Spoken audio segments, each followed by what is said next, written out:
The announcement did not arrive with trumpets.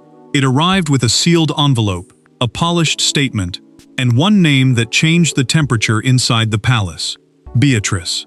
Within minutes, Meghan was blindsided by the decision that Princess Beatrice would inherit her former royal patronage, turning an old wound into a fresh royal spectacle, and forcing the House of Windsor to confront what it had tried to bury. Before we go deeper into what this really means for the royal family, make sure to subscribe so you don't miss a single update. Meghan read the palace statement once, then again, slower, as if the words might change. They did not. Beatrice had been formally named the new royal patron of Meghan's former National Theatre patronage, a role that tied the Duchess to culture, performance, and a modern royal chapter. A royal patronage, in plain terms, is when a royal figure publicly supports an organization, giving it prestige and a link to the crown. That was why this mattered. It was not just a title on paper, it was a bridge back to the life Meghan had left behind. And now another woman had been asked to cross it. Beatrice received the confirmation with a calm face, but calm did not mean comfort. She understood the danger inside the honor. The princess was not simply accepting a cultural duty. She was stepping into a place still marked by Meghan's name. Across the palace, aides had prepared the announcement as a quiet appointment, but the timing felt sharp. Meghan's connection to that patronage had never fully faded. For supporters, it remained a symbol of what she could have become.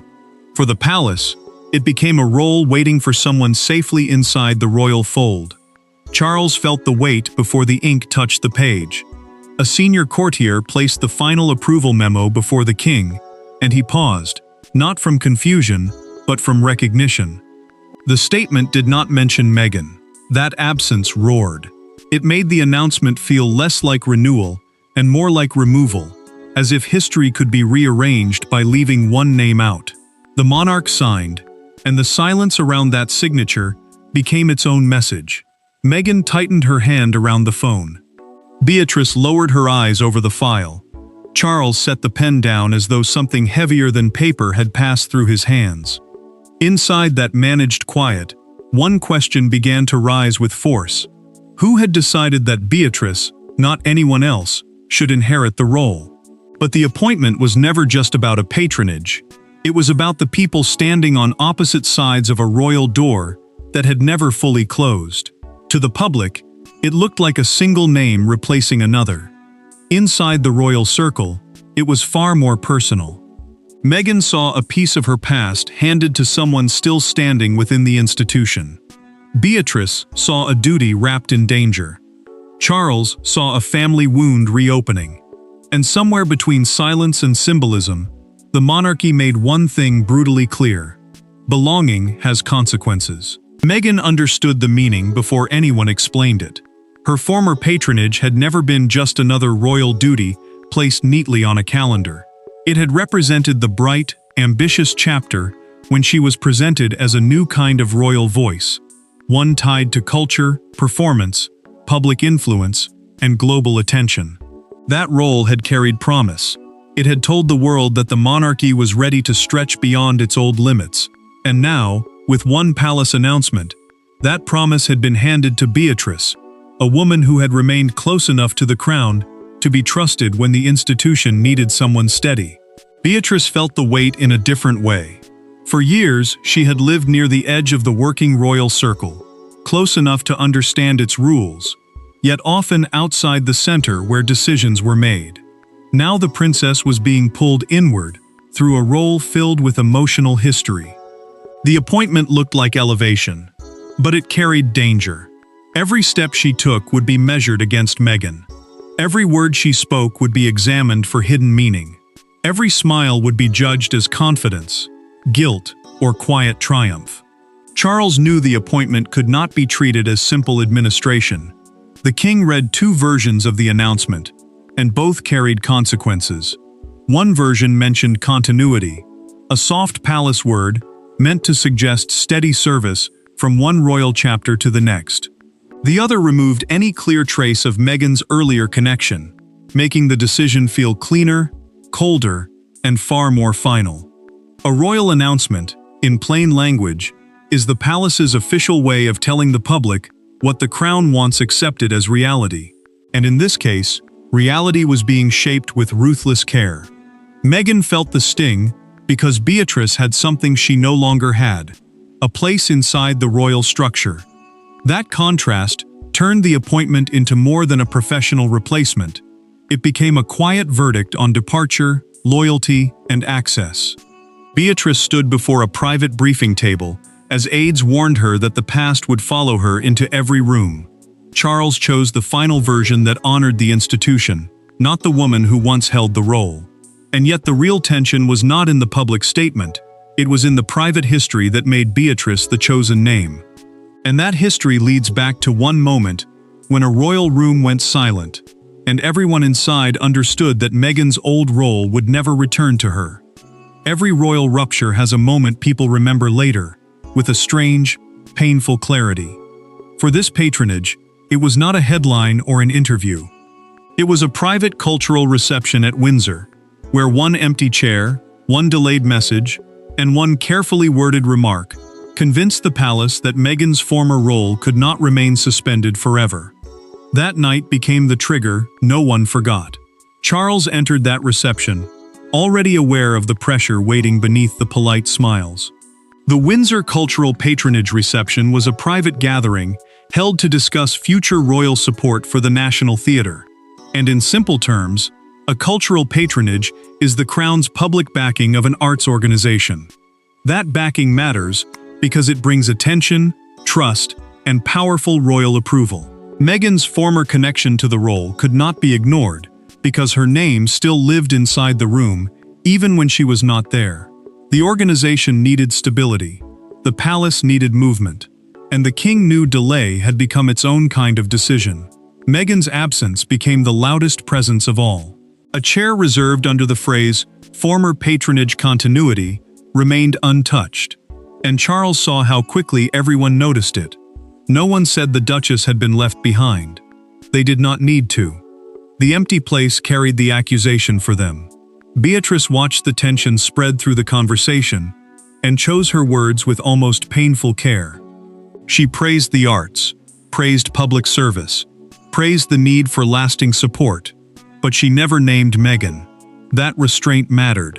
It showed the princess understood the wound, and it impressed those who feared the role had become too dangerous to touch. Then the message arrived late. Meghan's private note asked why discussions had moved forward without consulting her, and the timing made it feel like a challenge sent straight into the heart of the room. A senior aide read it first, then passed it to Charles. The king did not answer.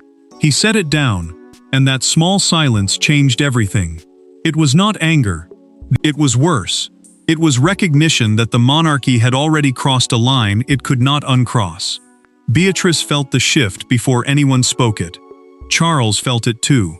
From that night onward, her name began appearing in confidential patronage notes, first as a careful option, then as the strongest path forward. Meghan was no longer treated as a returning possibility. She became part of the role's history, not its future. But once Beatrice's name moved from suggestion to decision, the private discomfort hardened into a confrontation no palace statement could hide. The palace wanted silence. Instead, it got a confrontation. Meghan did not need a crowd to make the moment powerful. All it took was one private call, one controlled voice, and one question aimed directly at the heart of the decision. Why Beatrice? Why now? And why had the palace turned a role once tied to Meghan's royal promise into the clearest sign that promise was over? Meghan moved through formal channels first, and that choice made the message sharper. She did not lash out in public. She did not give the palace an easy reason to dismiss her pain as noise. She requested a private conversation, making it clear that this was not just a scheduling issue or a routine transfer of duties. It was personal. Formal channels, in simple terms, are the official routes used inside royal communication, when a matter must be handled with authority, record, and control. By using them, the Duchess forced the institution to treat her objection as serious. Beatrice was briefed separately before any response could form. The princess was told not to speak publicly, not to explain herself, not to offer warmth that could be twisted into guilt. The palace feared one direct exchange between the two women could turn a cultural appointment into a family crisis. That fear mattered because the role had already become bigger than service. It had become a symbol of who was still protected by the crown and who had been pushed beyond its reach. Beatrice understood this. Her new honor had arrived, but it did not feel clean. It felt wrapped in another woman's pain. Meghan's private call carried the force of restraint.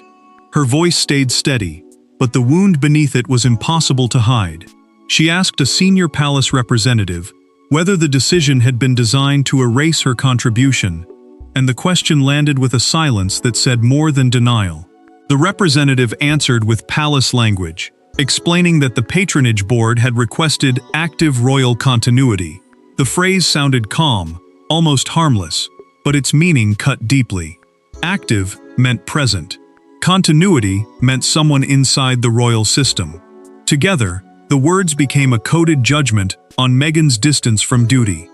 Beatrice sat alone after her briefing, staring at the patronage file as the warning settled over her. Meghan, still on the call, began to understand the truth, piece by piece. This had not been sudden. It had been built since the Windsor reception, long before the public knew, long before her name disappeared from the final statement. But what Meghan did not yet know was that the final power behind the appointment did not rest with the patronage alone, because behind the emotional confrontation stood a colder mechanism of royal control, and one signature had changed everything. Royal power often hides behind soft language: appointment, continuity, service, duty. But behind those words was a document, and behind the document was a decision that could not be undone. Charles did not shout. He did not explain himself publicly. He simply placed his pen on the page, and with that quiet movement, Meghan's former patronage passed into Beatrice's hands. Charles carried the burden in silence, because he knew what the paper truly meant.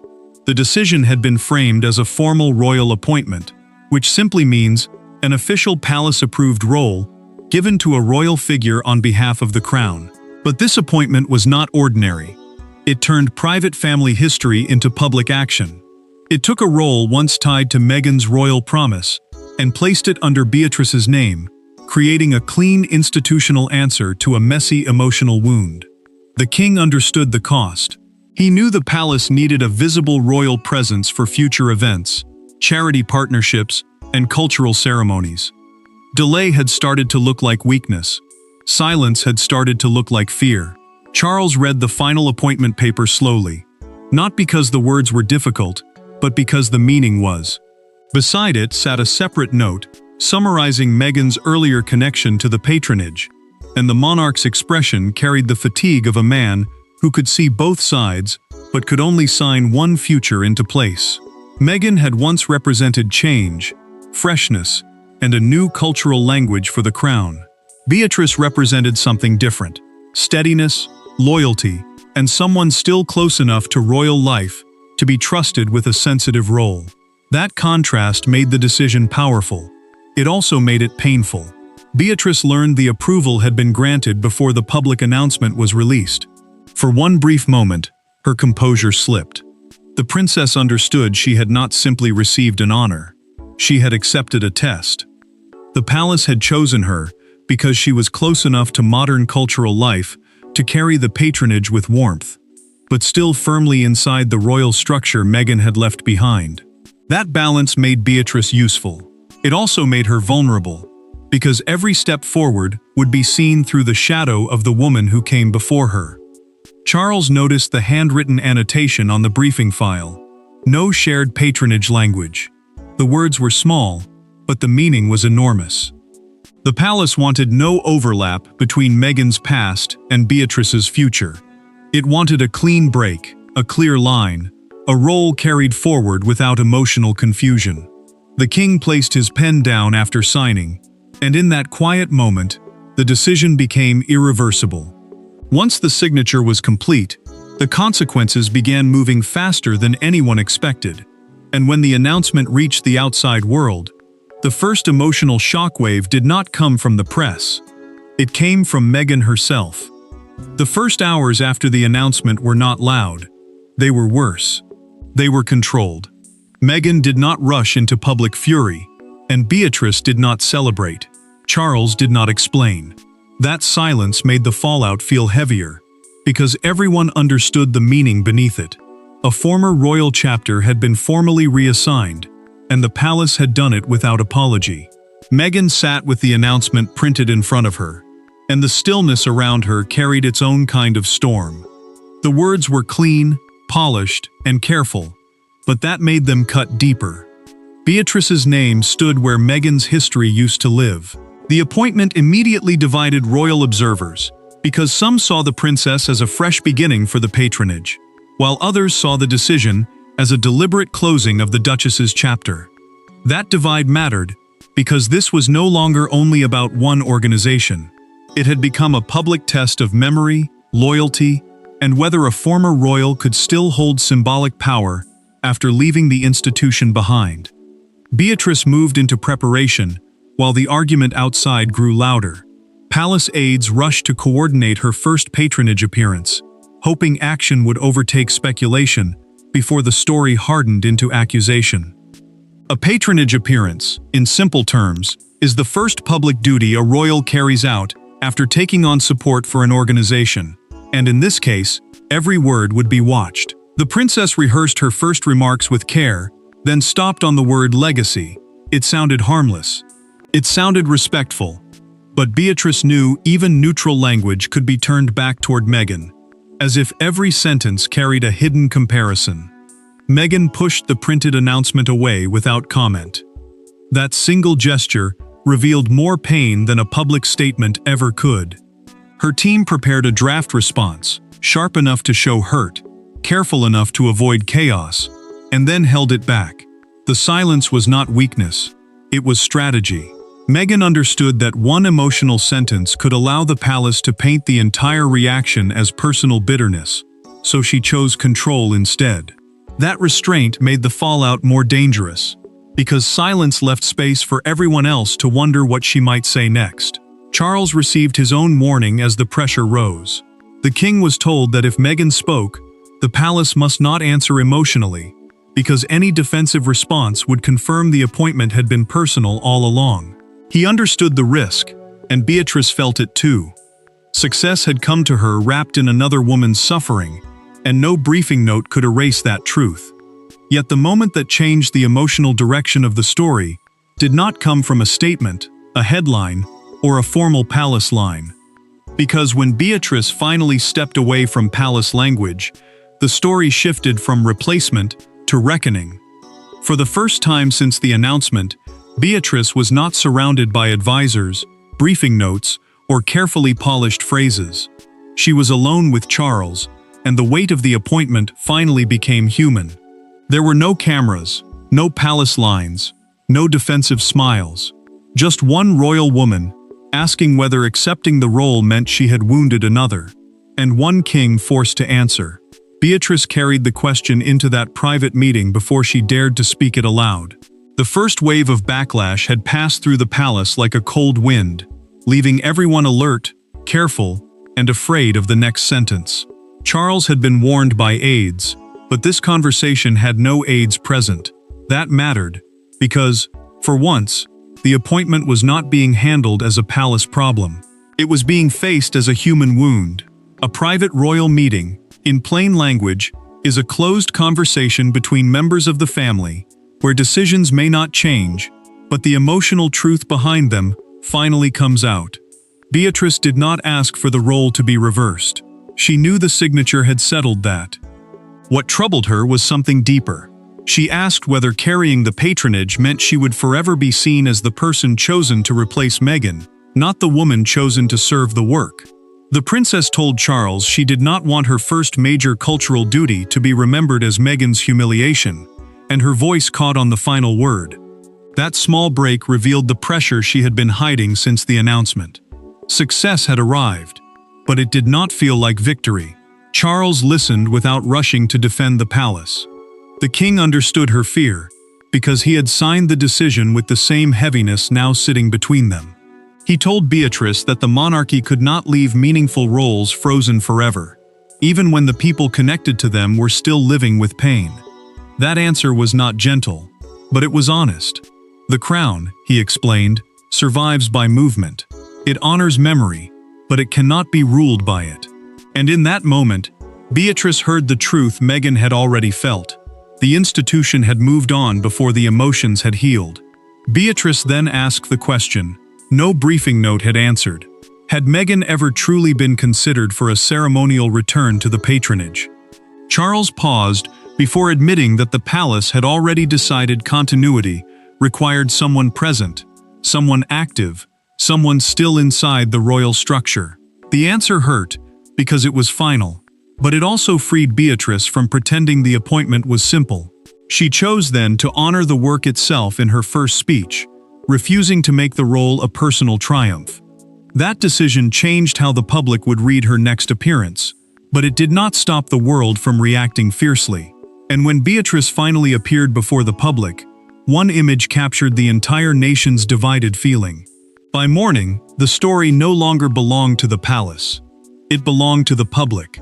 On breakfast tables, television panels, and phones held in stunned silence, one question dominated the national conversation. Had Beatrice been elevated, or had Meghan been erased? Then came the front page that crystallized everything. One photograph, one headline, and one royal wound exposed in black ink. Beatrice had delivered her first remarks with careful grace. But careful grace could not protect her from the storm outside. She spoke about service, creativity, and continuity, choosing each word as though it might either heal the moment or ignite it.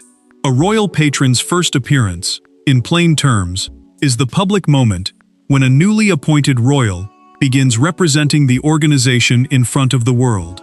That made this speech more than ceremony. It was the first test of whether Beatrice could carry the role without making Meghan's absence feel like the main story. The palace wanted the appearance framed as a successful transition, but the public refused to see it that simply. Beatrice stood at the lectern and paused before speaking. She lowered her eyes for a heartbeat, and that tiny break in rhythm changed the feeling in the room. It made the princess seem aware, burdened, almost apologetic without ever saying the word. Meghan watched clips of the moment privately, and the calm dignity in Beatrice's voice made the pain sharper. Anger would have been easier to reject. Triumph would have been easier to condemn. But restraint was harder. It made the Duchess confront the brutal truth that her former role had not been discarded. It had survived, continued, and moved forward under someone else's name. Then the newspaper landed. A London front page showed Beatrice beneath the headline, "The role returns to royal hands," and the phrase cut through the debate like a blade. Some readers saw it as a celebration of royal duty restored. Others saw it as a cruel message, aimed at Meghan, as if her years of service had been reduced to a detour the institution had corrected. Outside Buckingham Palace, a small crowd gathered near the gates. Some defended Beatrice's duty, saying the patronage needed someone present. Others held signs, insisting Meghan's contribution should not be forgotten. Charles understood the danger of that public split. The king could see how quickly a cultural role had become a national argument about loyalty, exile, and memory. Beatrice had tried to honor the work, but the world kept reading her through Meghan. Meghan had remained silent, but that silence was becoming powerful enough to shape the story. As the debate reached its peak, the palace prepared one final move to define the appointment before the Duchess's restraint defined it for them. But the final verdict would not come from headlines or crowds. It would come from what the monarchy chose to stand by when the noise faded. In the end, the patronage did not simply pass from Meghan to Beatrice. It revealed the monarchy's deepest rule. Royal roles belong to the crown before they belong to any individual. That truth was painful, especially for Meghan. It was heavy for Beatrice. It was necessary for Charles. And once the decision settled, Windsor's message became unmistakable. Meghan understood the final meaning of her silence. She did not bless the decision, and she did not soften the blow with public warmth. but she also refused to let the palace turn her reaction into another spectacle. That restraint mattered, because one emotional reply could have shifted the story away from the patronage and back onto her pain. A royal patronage, in plain terms, is a public role where a royal supports an organization and gives it the strength of crown association. For Meghan, that role had once been proof that she belonged inside a modern royal future. Now it had become the proof that the future had moved without her. Beatrice stepped forward with quiet resolve, and that choice changed the emotional shape of the ending. She did not treat the appointment as a victory. She treated it as a duty. The princess knew that every appearance would carry Meghan's shadow, yet she chose restraint over triumph and service over rivalry. That mattered because the palace needed active royal representation, not a frozen memory. It also mattered because the National Theatre needed a steady royal presence for future events, cultural work, and public support. The role could not remain suspended forever, even if the emotions around it remained painfully alive. Charles gave the final instruction in a private note to the palace team: proceed without comparison. The king's words revealed more than any public statement could. He wanted the emotional competition ended before it consumed the role completely. The palace stood by the appointment, confirming that Beatrice would continue as patron, and that Meghan's former connection would not be attacked, reopened, or publicly debated. The monarchy's verdict was clear.